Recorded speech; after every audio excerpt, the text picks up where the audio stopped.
Hi, I'm Keith Richards, Portfolio Manager, ValueTrend Wealth Management, WorldSource Securities. And today I'm particularly excited about this video because I'm going to be offering some suggestions gleaned from over 20 years of trading using technical analysis on identifying entry and exit signals on stocks or sectors that you may be watching. So let's get right to it with a diagram that I have used many times through my blogs, seminars, and speaking engagements, and that is a diagram of the 4 phases. For more explanation on these phases beyond what I present in this video, by the way, I'd recommend you refer to my book Sideways, Using the Power of Technical Analysis. So let's get started. This is a diagram of an uptrend here where we have successively higher highs and higher lows. A series of 3 higher highs and higher lows is an uptrend, and what I look for is the trend that is moving over the 30-week or preferably even a 40-week moving average. When an uptrend ends, it will be identified via the absence of higher highs and higher lows. So as you can see here, we have in this topping trend or topping pattern, an absence of higher highs and higher lows, the stock in this case is moving more or less sideways. No new highs, no new lows in either direction. A downtrend is identified through a successive series of at least 3 lower peaks and lower troughs and a movement below the 30 or 40-week moving average. Same with the basing pattern, you tend to get a meandering pattern, no new highs, no new lows.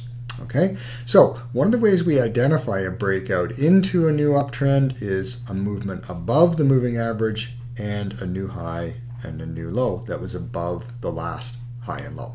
All right, so let us take a look at a stock that will illustrate these principles in action. And what I'd like to do is look at Apple. So I'll zoom in a little bit here for you. And what we can see is Apple since 2011.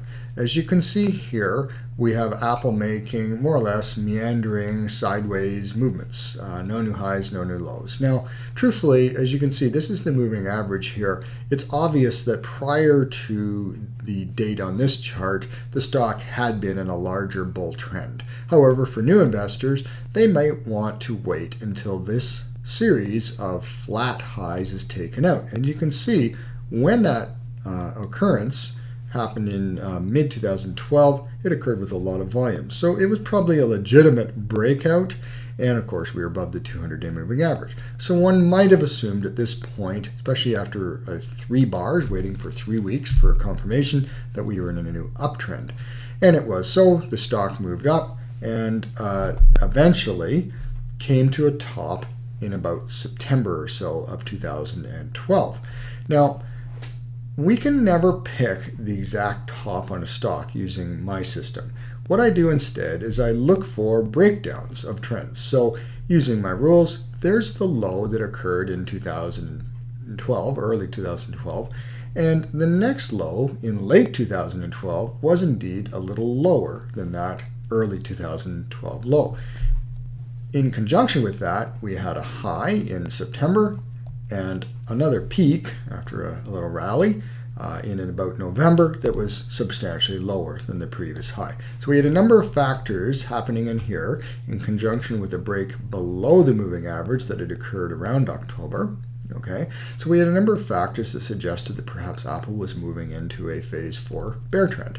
It in fact did. It didn't last too long, but you can see once again it moved into a consolidation bottom pattern, no new highs, a couple of flat lows. This could be called a double bottom pattern. It really doesn't matter what you want to call it. The point is no new highs, no new lows. Eventually it broke out in late 2013. You can see on volume the market moved above the moving average, made a high that was higher than that high of mid-2013, and off the market went into a successive series of higher highs and higher lows that most certainly did identify that it was a phase 2 market, a bull market. So let's take a look at some of the indicators that could have given us clues as to what was happening during some of these phases. So I'm going to look at the first two indicators here are momentum indicators. This is called MACD, Moving Average Convergence Divergence, and this is called RSI. Both of these are relatively long viewing momentum indicators. And really, one should understand that momentum is all about price velocity. It doesn't incorporate volume. It doesn't incorporate money flow or anything like that. It's strictly how is price moving. It can give us clues through divergence as to whether something is changing. And in this case, in 2012, the new highs that Apple was making were not being confirmed by MACD. In fact, this is called divergence. You got two lower highs on MACD and two lower highs on RSI, suggesting that something was amiss. So that did, in fact, give us, again, some valuable insight that the end of that trend was coming soon. So another way we can use these indicators is through what's called oversold or overbought levels. And most certainly you can see RSI was overbought through that period in 2012 as indicated being over the 70 line. And our MACD again was overbought because the short line crossed through the red longer moving line, and that usually happens when things are overbought. So we had a few indications that things were high then. Take a look here. MACD crossed up through the slow line again after reaching a very oversold level, and that did in fact tell us that the market was beginning to make a bottom. RSI as well moved into the 30 zone, which was considered an oversold level. Eventually it started moving up, and that tends to be where I will look at a stock, is when a momentum indicator hooks up from an oversold condition.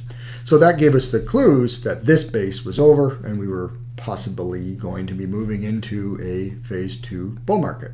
The last thing I'd like to look at is money flow, and this is the amount of money that is either flowing into or out of a stock. This is a measurement of price movement that day, whether it's positive or negative, times volume. For the full disclosure on how this is calculated, you might want to go to stockcharts.com and they can explain to you how it's actually calculated. But for our purposes here, basically price moving up with good volume is going to move this line higher. Price moving down with big volume is going to move the price down aggressively, and smaller volume is going to reduce that multiplier and have less effect on the line in either direction. So what you can see here is, if we again go back, Apple made those new highs in 2012, but look, accumulation distribution, which is money flow, was actually somewhat flowing out of this stock. Now, money flow doesn't always tell us, give us divergences. In fact, it's relatively rare. So what I look for is confirmation of trend in money flow, meaning money is moving into this stock to support the price movement. And you can see that, in fact, happened as price moved into a phase 2 bull trend, and money flow right in that first quarter of 2014 also started moving up. That told us that money is moving in. Now, since that time, money flow has been positive. This is June the 17th of 2015, and you can see money flow is still moving positively. However, we have divergence in RSI from an oversold level, and we have divergence in MACD, from an overbought level, not an oversold level. We have divergence in MACD at the same time against higher highs and higher lows in the trend. Should you be selling Apple right now at this date? The answer, no, because the trend is still up. Higher highs, higher lows, above the moving average. Should we be keeping an eye on these divergences and watch for any breakdown of this trend line or the moving average or a former high and low? Absolutely, because not often, or not always, but often, a divergence in these momentum indicators can and will give us heads up as to what might be happening. So I hope that helps, using a live example on Apple, on understanding ideal entry and exit points. Remember, there's nothing perfect. There's nothing that's going to work every time. All we're working with is probability and increasing our odds at trading. I hope your trading success improves because of this video.